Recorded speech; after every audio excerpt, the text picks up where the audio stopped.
Okay, so we have some incredibly bad buffs for Big Shaq 7. This is going to be my 6th stage, I believe, 5th or 6th stage.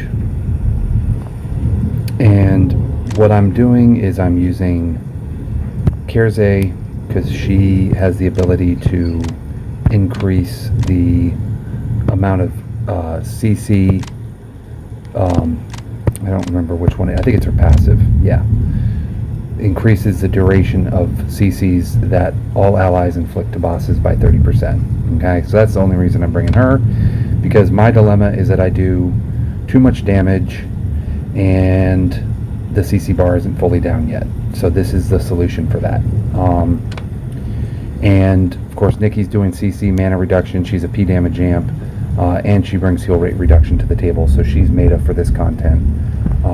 DK, similar. He's a P damage amp with his S2 light, and he also, of course, does heal rate reduction as well. And he is also, with his soul weapon, bringing a mana reduction as well. And he's a damage amp for the enemies of 20% as well. And so you've got mana reduction, heal rate reduction, P damage amplification from DK as well. He also does a little bit of CC with Doom. It's not a ton, but it's a little bit. You can perk it to do a bit more with this, but I'd rather have the P damage amp since my melee lane is only there for the purpose of CC, and that's it. And you'll see why in another moment here when I go over how I do my run.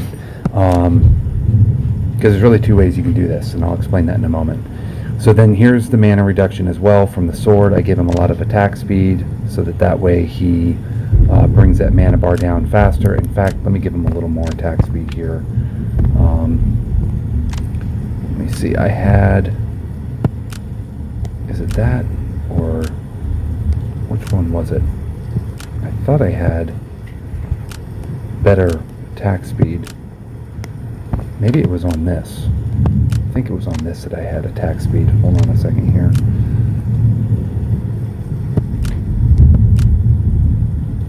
Oh, I see what I did. I put the attack speed on Fallen Fray. Okay, so let me do that. Let me switch this around here.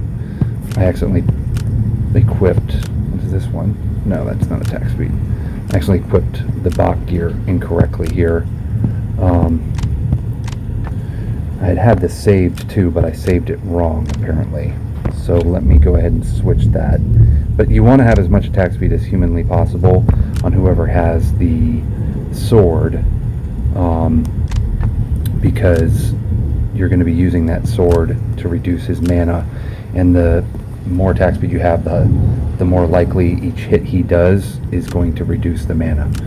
Okay, it's a 14% chance at 2-star. So that is the purpose of having, and we'll put that on her. So where does that put her attack at? Okay, it's the same.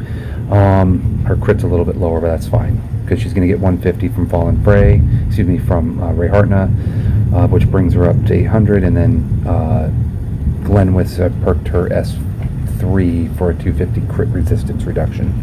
So I do want her critting. She actually does quite a bit of damage. So anyway,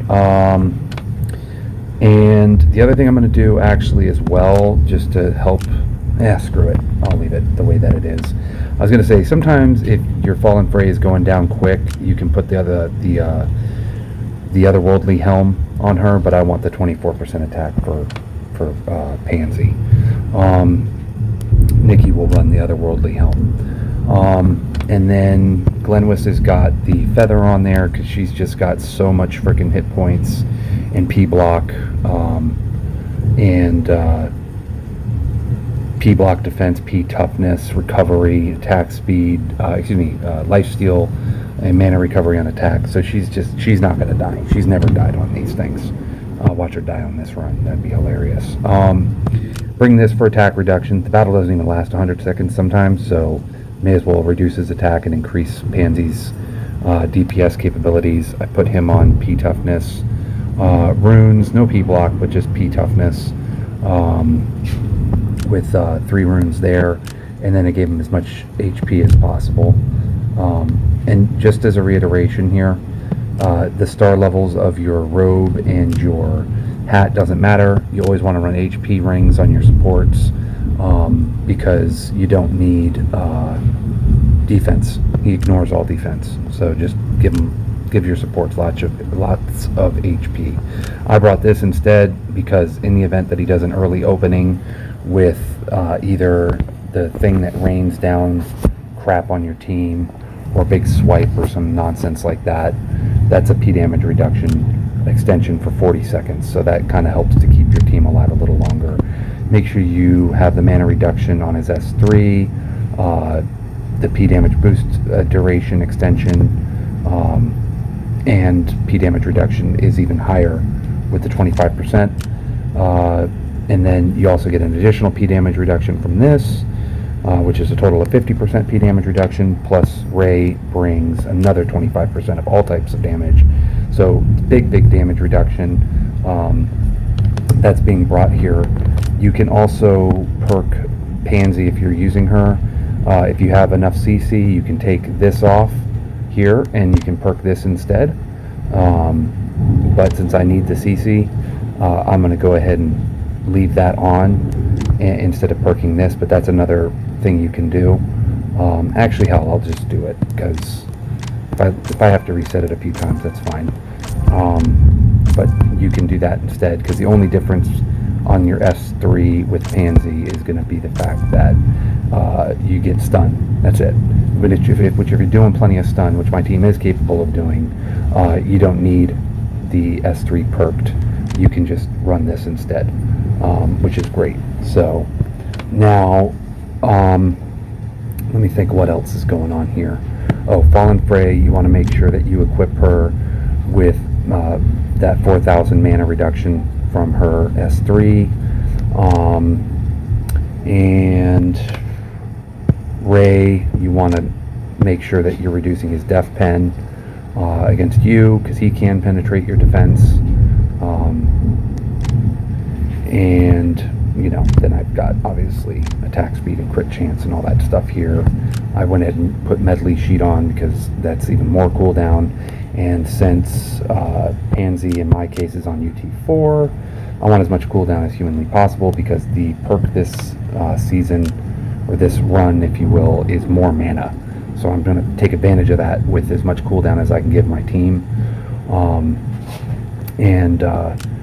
Then on the melee side, they already get a bunch of cooldown. Okay?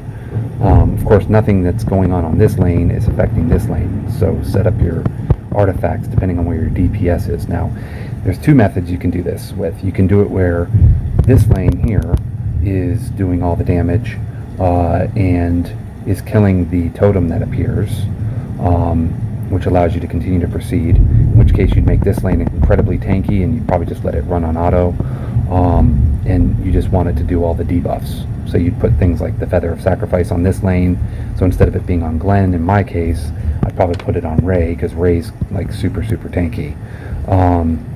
And you would put, Helm probably on Glenn. And then you would keep Whip on this lane regardless, because you want to make sure you have the UT, the Whip applying to the totem. And of course, on this lane, you could put the Whip on this lane, but since you want to get that additional attack, from this here, I've been, actually, you know what? Since I'm going to go the ranged method, I am going to go ahead and put the Whip on him. And then, because I'm not trying to kill the totem. And you might be saying, what? You're not trying to kill the totem? No, I'm not.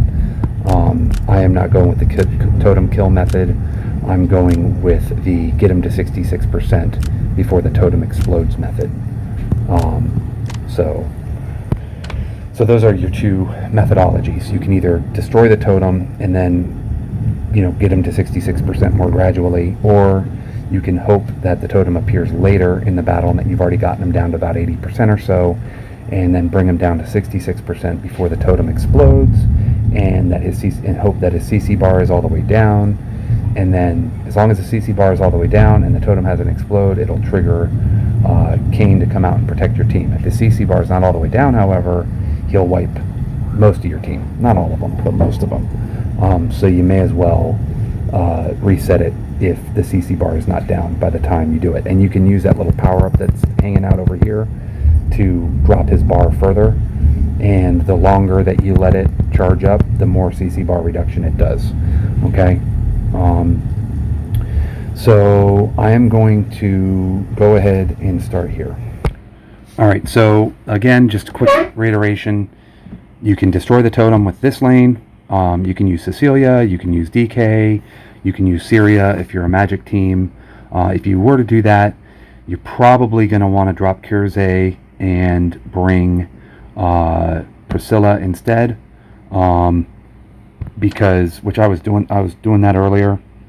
But with the buffs where they're at, with the cooldown and everything, this particular set of buffs for the Path of the Shadow and the Path of the Sun aren't really too conducive to totem destruction. So I'm going to go with the super fast kill them quick method, which unfortunately with that method you do have to reset quite a bit. Don't be surprised if you have to reset 20, 30, 40, 50 times even, which when you do the reset, it's going to be very early on most of the time, because if the totem appears anywhere above pretty much 85% HP on his bar, you have to do a reset with the method that I'm going to be using, just because there's not enough damage going down the lane to get him to 66% before the totem explodes. So maybe you would have more luck with that, I don't know, but since I'm using Pansy as my primary DPS, and I mean, she's doing a ton of damage. I mean, her DPS soars, but it's just still not quite enough. So that's why I end up resetting a lot on the ranged method of winning. But the easier method, if the buffs are conducive or if you have the correct DPSs for the totem destruction, which I am, again, capable of doing, it's just incredibly tedious. And even an early totem arrival, if you're using, say, Cecilia as your DPS, can be a really tough win, because she needs her stacks there on her S3 built up a decent amount for there to be enough DPS to actually wipe the totem. So the other person that I've used Laudia, and I've gone with the magic comp, where I use Mora, Laudia, Kirze, and I use Sonya, because she does huge CC bar reduction, and she also brings massive M damage amplification. And then on the ranged lane, instead of doing Evan and Pansy and Ray, I do May, I do Audie, and was it Vero that I did? I think so, because there's a couple of debuffs. You know what? It wasn't Audie. It was Vero, May, Fallen Frey, and I don't even remember who the other person was. But that was a clear for stage 6. Actually, Talisha might be pretty good over there now, possibly, if she's A2. But anyway, bottom line is you'd make your range lane just basically full of debuffs. Is basically what you're going to do if you want to go the magic route. Okay, so you have a lot of options here, but this is the way I choose to do it. So hold on a second. Okay, sorry about that. Daughter came into the room. So anyway, yeah. So bottom line is we're going to go ahead and do the range method. Hopefully this just works out in my favor the very first attempt. Probably not, but we'll see. Hopefully. So I just let my melee lane run on auto, but I do queue up their big CC moves right out of the gate. But this lane I manually, except for Evan. Get the 2 stacks on that, reduce mana to 0.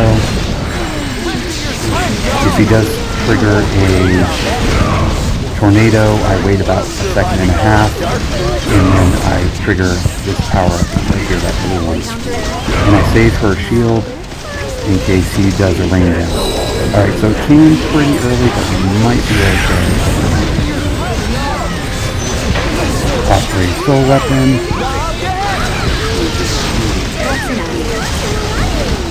Okay, CC bar is big. I don't think I'm going to be able to wipe it.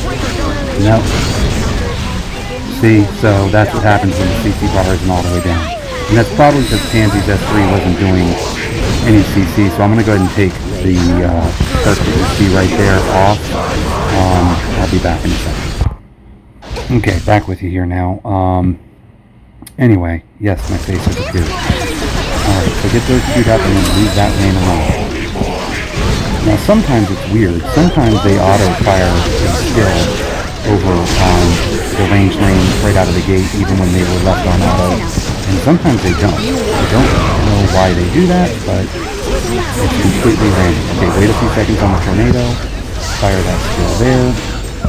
Okay. And hopefully he doesn't come raining down. Okay, we're good. So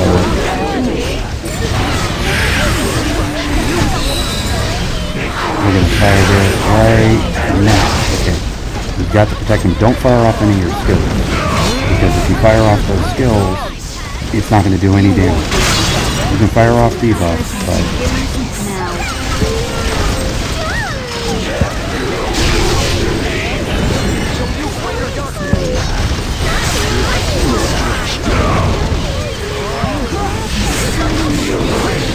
wait a few seconds, fire it, drain his mana, and get him down to 33%. Hopefully that CC bar goes down. Okay, we got it. Oops, I see fired her big S1. It's all good. Alright, save the shield. Cool down. Alright, totem came out. Should be okay. Fire that. Fire this. Fire that. Rain everything. And boom, he goes down. So that is the method associated with that. Now I'm going to pause this real quick. I got to go grab my drink here. Hold on a second. Alright, so anyway, sorry about that. My mouth was getting incredibly dry. This is going to be the easier method for if those are your buffs. I don't know what stage you're at now on Big Shak yourself for Big Shak 7, but that would be the method I'd recommend, especially if you have really good ranged supports. So anyway, hopefully that works well for you. You saw how quickly he went down, and you know, basically once you've cleared the Devourer, excuse me, the otherworldly thing, then you can go back to doing Devourer and all that good stuff. But hopefully that guide helps you with destroying Big Shak 7. I know it's counterintuitive to use Kersey, but that 30% increase in CC duration is key if you're going with a high DPS method. Okay, so anyway, hopefully you all enjoyed that, and I'll talk to you all later.